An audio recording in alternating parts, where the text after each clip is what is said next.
Good morning guys. Ngayong araw guys ay meron na naman tayong bagong pasyente. Ito daw ay galing sa ibang ospital pero hindi gumaling.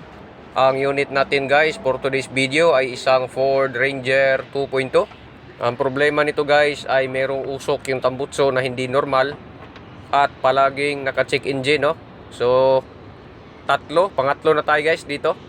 So titignan natin kung matsambahan natin ang problema nito. So bali nga guys, ang ginawa daw dito ay nagpalit sila ng injector, no? 4 daw na bagong injector. Simula noon ay doon daw nakikita nila na madalas nagche-check engine. Kaya may duda tayo guys, no, na hindi ito ginawang injector coding. Kumbaga hindi sila nag-perform ng injector coding kaya nagkaganon yung unit na ito. Kaya ang gagawin natin dito guys ay bawat isang injector ay meron yang 6 digit na i-enter natin sa ating pantawas. So kukunin lang natin guys yung number ng mga injector. At dahil nakakabit na ay parang mahihirapan tayo doon sa injector number 4. So ito nga guys ang sample ng injector coding, no. Nandyan po yung 6 digit na kailangan nating makuha para i-encode natin doon sa ating pantawas. So bawat injector guys ay meron yang iba-ibang numero.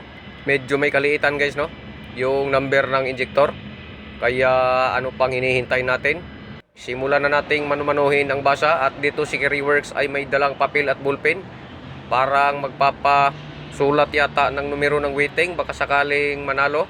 Kaya dito ay seryoso niyang tinitingnan yung number bago niya isulat, nang sa ganun ay hindi magkamali. Dahil pag nagkamali ka guys ay hindi yan tatanggapin ng ating pantawas, no, papuntang ECU. Kaya dito ay maingat si Carryworks na magsulat at magbasa para naman makuha lang sa isang pasada bawat injector, no. So madali lang siya gawin guys, no. Napaka-basic lang naman ito basta alam mo. Binasa-basa lang natin dyan yung numero at nire-review para nang sa ganon ay sure ball tayo, no. At tuloy-tuloy ang ating trabaho. At simula nga dito guys, injector number 1, 2, and 3 ay madali lang makita yung number. Maliban dito sa number 4 ay kailangan natin magbaklas ng wiper out cowl top para lang makita yung ulo ng injector. At makalipas ang ilang minuto ay ito na nga guys, nakuha na natin. At kailangan na natin i-operate yung pantawas natin para atin ang i-encode yung nakuha nating number. At dito ay pasukin lang natin yung system ng PCM para makapunta tayo doon sa ating pag-i-injector coding. Kailangan natin siyang i-diagnose at hanapin natin dito yung sa PCM, no.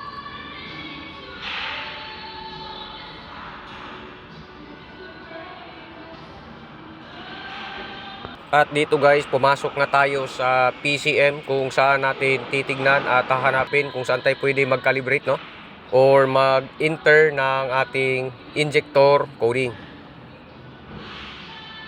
So dito meron naman siyang guide kung paano, sundin lang natin at okay lang tayo ng okay, no, huwag tayo mag-no. At makikita nyo na nasa taas po yung ating fuel injector. Ayan yung mga lumang number niya guys, no. At ito naman yung bagong number natin ng waiting. So bali papalitan natin yung lumang number ng injector dito.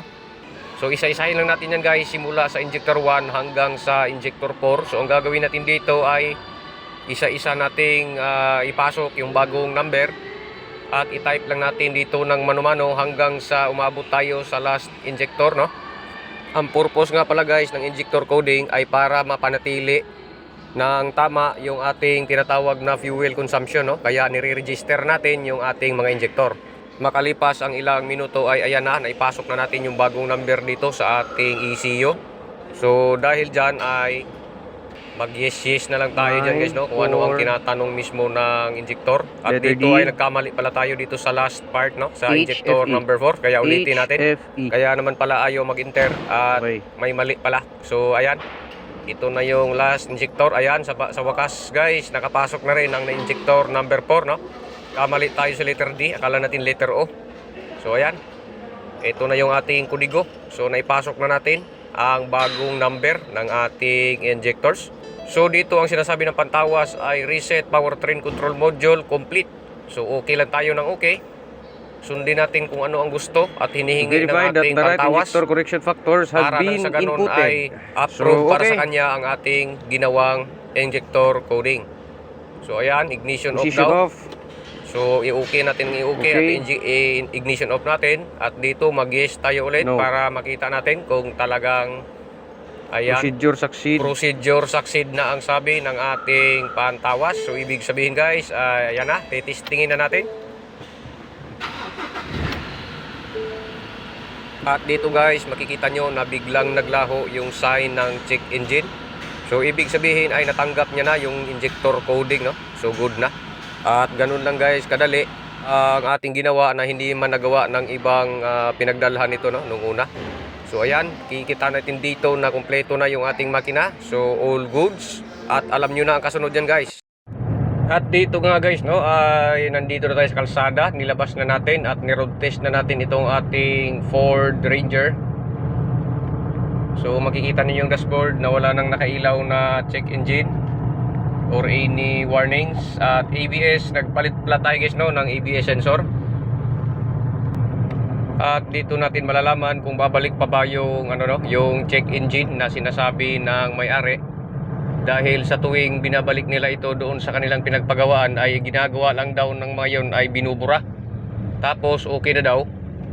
Pero dahil sa hindi nila kayang pagmasdan yung check engine, masakit talaga sa paningin, ay naisipan nilang dalhin kay Carryworks. Baka sakaling matsambahan yung problema. At yun nga ginawa natin guys. So nag-injector coding tayo, no. Bago kasi yung injector nila ay pinalitan daw, sabi nung may-ari, at halata naman bago. So ito ngayon yung Ranger. At wala na rin yung sinasabi nilang usok sa likod, no. Dahil nung una may usok talaga to guys na manipis, pero kitang kita. Di lang natin nabidyohan. Pero sa ngayon ay wala na, no. At maganda na ang takbo ng ating unit. So hanggang dito na lang muna guys ang ating video. Salamat pong muli sa inyong panonood. Sana po makatulong sa inyo. Muli po, inyong lingkod, Carryworks.